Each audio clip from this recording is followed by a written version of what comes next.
Hi guys, this is an example of how to find the slope or the rate of change from a graph. So the graph I have, I hope you guys can see the scale okay here. It's talking about the cost of a package to ship on the y-axis versus the mass of the package on the x-axis. So for all types of rate of change, for finding the slope or the rate of change in any scenario, we say that the rate of change or the slope is delta y, which is the rise, over delta x, which is the run. So we call that rise over run, and that's the slope. So that tells us how steep the graph is. Now we can figure out what the rise and what the run are from a graph by looking at what's sometimes called a rate triangle. So we'll just kind of connect 2 points. You do want to make sure that you're going to choose points that are on a whole number value. So I don't want to pick a point like there. I don't know if you guys can see that clearly, but it's kind of a decimal point. It's not on one of the whole squares of the grid.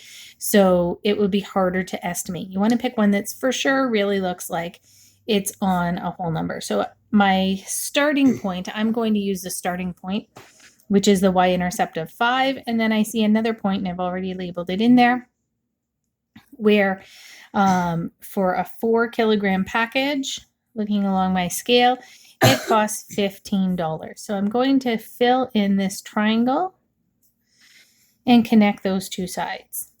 So we know that the delta y, or the rise measurement in our slope, means how far up does the line go between two different points. So my rise is going to be this vertical segment on this triangle, and we can really just figure out based on the scale here.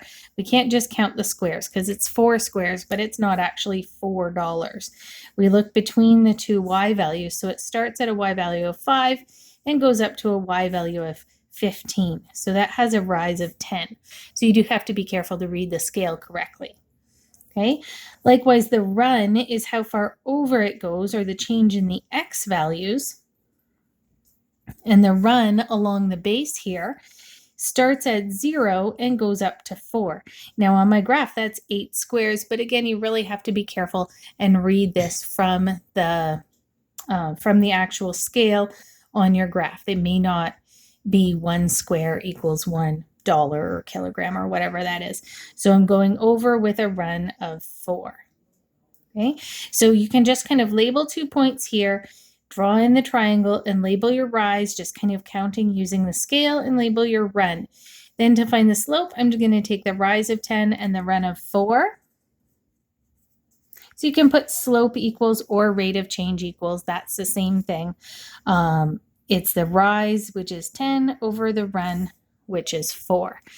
Now, if this was just a question not part of a word problem, where it was just a question with a graph or numbers, then we would just write this as a fraction in lowest terms. So I would make that into 5 over 2.